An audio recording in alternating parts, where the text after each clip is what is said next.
દેવભૂમિ દ્વારકા જિલ્લાના કલ્યાણપુર તાલુકાના રાણ ગામના ખેડૂતોના ખેતરમાં પ્રાઇવેટ કંપનીની 220 કેવીની ડબલ સર્કિટની જે લાઇન નીકળી રહી છે, આમાં ખેડૂતોને જિલ્લા કલેક્ટર કચેરી અને કંપનીના અધિકારીઓ દ્વારા ખોટા નકશા દોરી અને અંધારામાં રાખી અને કોઈને પણ 1 રૂપિયો વળતર ન દેવી પડે અને પોલીસ તંત્રનો ગેરઉપયોગ કરી અને લાઈન ઉભી કરી રહ્યા છે. અમારી પાસે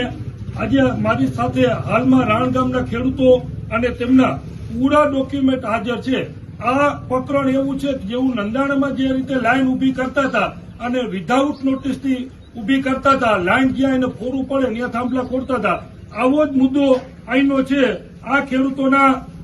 જમીન જે છે એ સરકારશ્રીની જે જમીન માપણીની ભૂલ છે એના કારણથી આગળ પાછળ સર્વે નંબર છે, પણ વાસ્તવિકતા એવી છે કે એનો જે પોલ લાઈનનો ખૂટે છે એ જ જમીન આ ખેડૂતોની છે. એના તમામ આધાર પુરાવા અમારી પાસે છે. એટલે દેવભૂમિ દ્વારકા જિલ્લા તંત્ર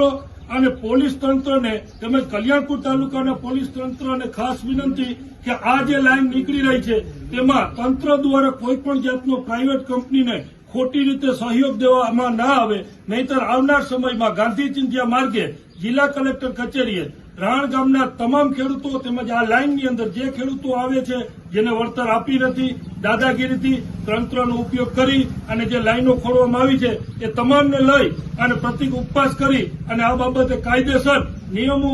મુજબ જે તંત્રએ અહીંયા ભાગ ભજવ્યો છે એના ઉપર કાયદેસરની કાર્યવાહી કરવામાં આવી છે. તો મારી જિલ્લા કલેક્ટર સાહેબશ્રીને વિનંતી છે કે ખેડૂતો મોંઘવારીનો માર, બિયારણની ભાવ દઈ રહ્યા છે, ખેત ઉત્પાદનની બજારના કોઈ કિંમત આવતી નથી, ઉપર આકાશ અને નીચે ધરતી, આની વચ્ચે આજે ગુજરાતનો કિસાન પીલાઈ રહ્યો છે. પ્રાઇવેટ કંપનીઓ દ્વારા તંત્રનો ઉપયોગ કરી અને ખૂબ હેરાન પરેશાન કરવામાં આવે છે. એટલે કાયદેસર આપના દ્વારા તાત્કાલિક આ લાઇનમાં યોગ્ય પગલાં લેવામાં આવે અને ડીએલઆર કચેરી દ્વારા જે જમીન માપણીની ભૂલ છે એ સુધારી કાયદેસરની સીટ બેસાડવામાં આવે. તે પછી ગતિશીલ ગુજરાતનો જે વિકાસ થઈ રહ્યો છે એમાં ગુજરાતનો ખેડૂત સહભાગીદાર થવા ઈચ્છે છે, પણ કાયદેસર અત્યારના નિયમ મુજબ એને પૂરતું વળતર મળવું જોઈએ એવી અમારી હું દેવભૂમિ દ્વારકા જિલ્લા પ્રમુખ રામજીભાઈ પરમાર આમ આદમી પાર્ટી અને તમામ ખેડૂતો વતી વિનંતી કરું છું. બોલો જય જવાન, જય જવાન, જય જવાન.